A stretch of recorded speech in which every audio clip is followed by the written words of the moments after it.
Hi, I'm Randy Brunansky. I'm Director of Academics at ACA, and I wanted to pop on here real quick just to talk about history this year for the grammar program. I cannot wait for history. I'm so excited.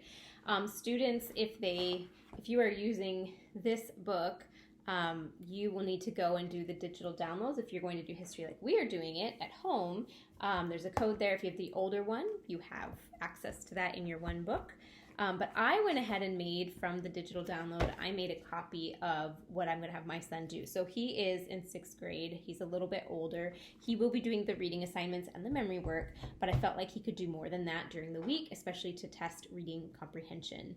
And so we are going to, so I went through just to show you, and I made a scan of all of these documents, and I don't mind emailing it to you if you want to do it. It just goes through Christmas, and I'll explain why in just a second. But so this is just his history notebook. I'm going to coil bind it. I have access to a binding machine, but you don't need to do that. You can print it and hole punch it and put it in a 3-ring binder, and that will work just fine. But they have pre-tests, so we will do a pre-test in Jeopardy style together. Then he will go and read, and then after he reads, they have like what did you learn quizzes, and he will do these on his own. Did he understand what he read?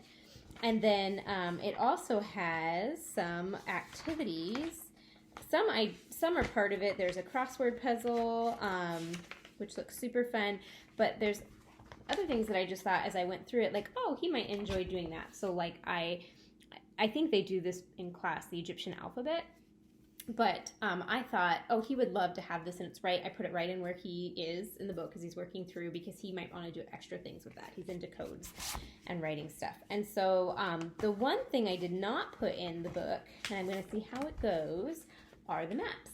I have those right here, and a sticky note that says 80 copies.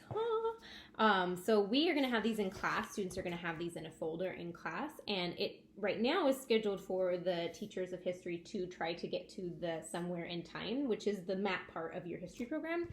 But it's a small window of time, and there's a lot of fun things that we have planned. So I don't know how many times this part will actually be gotten to during class. And so if I notice at Christmas time that he didn't do a lot of the map work, then we will go ahead and put the map parts in where he finds them as he's reading in his spring notebook. So I'm holding off on the maps in the fall.